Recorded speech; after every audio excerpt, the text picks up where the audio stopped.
case of the shopping cart killer. No one knows why someone turned into a serial killer, what triggered inside of them, why they continue to kill. Most people couldn't even fathom taking a life, much less several. But for some human beings, who in most people's eyes are deemed inhumane, it becomes second nature. So is the case of Anthony Eugene Robinson, who was deemed the shopping cart killer because he uses a shopping cart to transport his victim's dead body. Anthony Eugene Robinson was born in 1986. He worked in waste management for most of his adult life. He also served in the U.S. Army and was homeless for several years, living in New York, Maryland, and Virginia.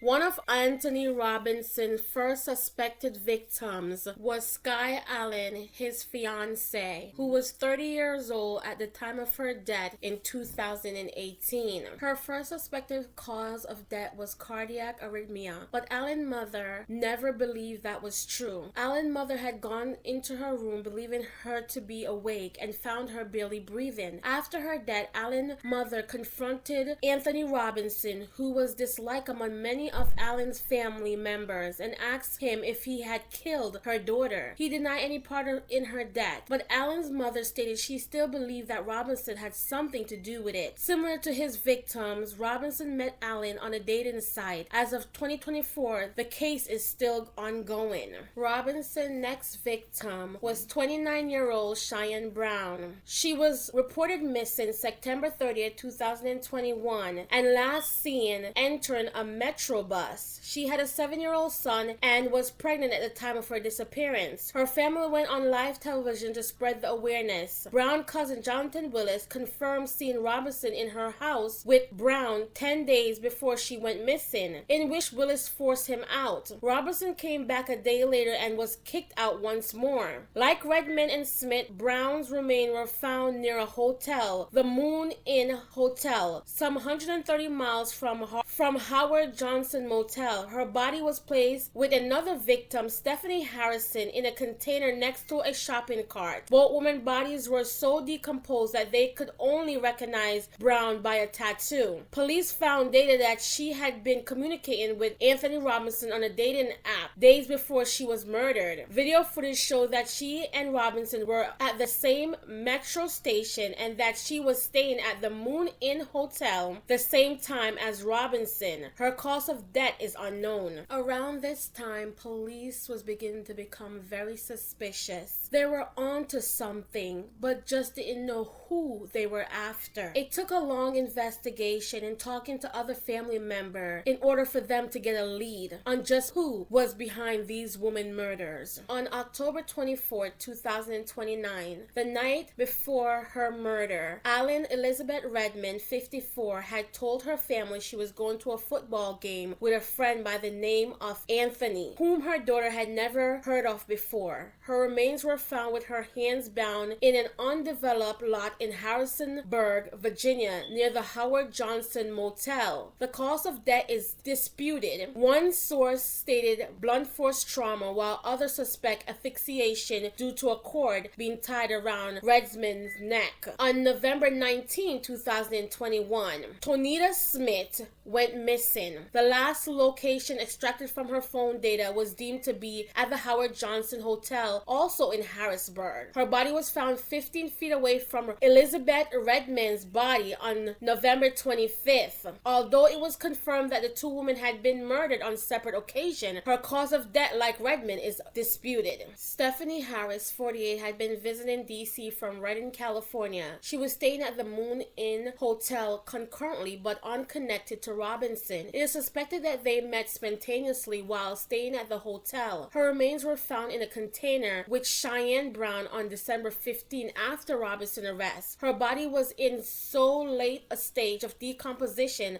that police could not identify her for multiple weeks. Her cause of death is unknown. Anthony Robinson is also suspected and later on confirmed of the murder of Sonia Champ. Sonia Champ, 40, was a resident of D.C. whose body was found in mid-September 2021 before any of the confirmed murders. Her corpse was placed in a shopping cart and covered by a blanket. At the time of her discovery, her death was not linked to a serial killer, as Robinson or the victim had not gone missing yet, although it was still ruled a homicide. In September of 2024, 3 years after her death, Anthony Robinson's DNA was found on Champ's body. It was clear by now that Robinson had a thirst for killing, and he would not stop unless he was stopped by someone. There was one woman, however, that was lucky enough to escape Anthony Robinson, and that is Monica White. Monica claimed to have met Anthony Robinson on a dating app 1 year before he was arrested. At age 53, she had recently gone through a divorce and signed up for dating apps in the fall of 2020. She alleged that Robinson started the conversation with, "Hi, beautiful. I'd like to get to know you better." He also told her that he had once been a preschool teacher. As the relationship progressed, Robinson stated he preferred older women, which most of his victims were. He told White he had a son who had died as an infant and a school-aged daughter. In early 2021, Robinson visited Monica White in her hometown of Mechanicsburg, Pennsylvania. As she greeted him at the bus station, he asked her not to judge him immediately, stating, "I don't like when women reject me." He allegedly tried to move in with her as soon as the two met in person, but White turned the suggestion down. A month after his first visit, Robinson again booked a one-way ticket, informing White he had planned to stay in Pennsylvania. During his stay there, however, White and Robinson ended things on bad terms. She gave him $20 to buy a ticket and return home, but he did not. Weeks later, still in the state, he asked Monica to come to a hotel with him in Harrisburg, Pennsylvania, offering her $500. She declined and the two never spoke again. Robinson had never addressed these allegations. As the police lead tightened, they were given access to all visitors at the Howard Johnson Hotel as well as security camera footage. One such video showed Redmond arriving at Robinson's room at around 6 p.m. on the day she was murdered. At 4 a.m. the next morning, it showed Robinson removing the corpse, which was wrapped in the hotel bed sheets and comforters, from a shopping cart and throwing away Redmond tennis shoes. Footage of similar occurrence with Smith were also found, with blood found on the bed sheet of her and Robinson's shared hotel room. After accessing Robinson's phone, police found that following each murder, he had watched an explicit video that matched his victims' physiques. After finding the video evidence, Robinson was arrested on November 23, 2021. When being questioned, Robinson claimed that both Redmond and Smith had died of overdose. He awoke to find them unconscious and disposed of them, fearing that upon the discovery of their dead bodies, he would be suspected of murder. Robinson was represented by Anthony Louis Naig, who asserted his client had a history of mental illness since 2014.